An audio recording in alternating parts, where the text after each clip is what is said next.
Hello বন্ধুরা, সবাই কেমন আছো? আশা করছি সবাই খুব ভালো আছো, সুস্থ আছো। আমরাও ভালোই আছি। আর দেখো, চলে আসলাম একটা নতুন একটা ব্লগ নিয়ে। সেটা আবার শিবরাত্রির পুজোর ব্লগ। তো এবারে তো শিবরাত্রি দুদিন ছিল, 15-16 দুদিন, রবি সোম। তো আমি রোববারে করেছিলাম। তো আমরা যে মন্দিরে করেছিলাম সেখানে মানে অনেকটা লেট হয়ে গেছিলো পূজা হতে হতে। আর ব্রাহ্মণ আসতেও একটু লেট হয়েছিল, তো ওই জন্য একটু দেরি হয়ে গেছিলো। তো যাই হোক, এই যে দেখো, রোববারে আমি আর তোমাদের দাদা ভাই দুজনই উপাস ছিলাম।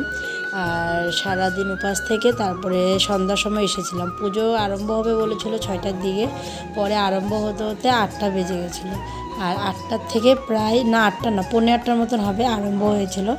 আর 8:45 থেকে প্রায় 9:30 পর্যন্ত পুজো হয়েছিল।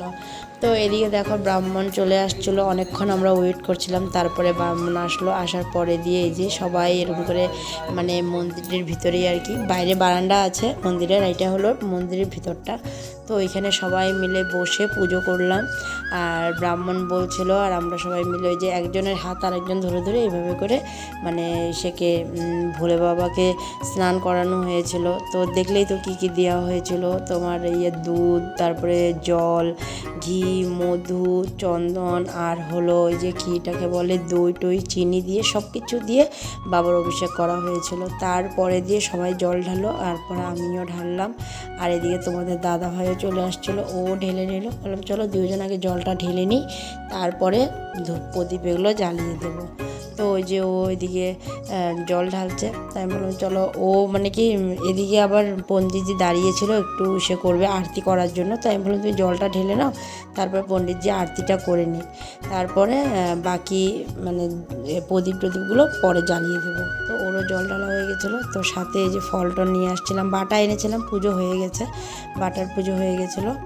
আর যা যা এনেছিলাম সব দিয়ে পুজো করে নিলাম। আর এখন এই যে ধূপ আর প্রদীপগুলো জ্বালিয়ে দিয়েছিলাম। এখন ধূপকাঠি দেখাচ্ছে, তোমাদের দাদাভাই নিয়ে আসছিলো ধূপ, ও ধূপ জ্বালিয়ে দেবে। আর এখন পুজো শেষ হয়ে যাবে, চলে যাব বাড়ি। প্রসাদ দিচ্ছিল, তো খিচুড়ি দিয়েছিল। তো তোমাদের দাদাভাই খিচুড়িটা নিয়ে গেছিলো। আমি বলছিলাম ঘরে নিয়ে চলো, সবাইকে ফল প্রসাদও দেবো, আর খিচুড়ি নিয়ে যাও আমার জন্য। তোমার দাদাভাই বলেছে সিদ্ধ ভাত খাবে, তো আমি আবার ঘরে গিয়ে ওর জন্য সিদ্ধ ভাত করবো। তো ওই জন্য ওকে মানে এখানে বলছিল সবাই খেয়ে যেতে, তা বললাম না, আমি পরে আসবো, ফল প্রসাদ নিয়ে গেছিলাম।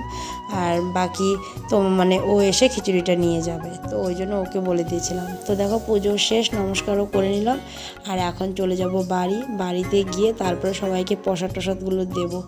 আর আজকে অনেকটাই দেরি হয়ে গেছিলো, আর এখন ঘরে যেতে যেতে প্রায় 9:30 মতন বেজে গেছিলো। তো চলো, ভিডিওটা কেমন লাগলো কমেন্টে জানিও।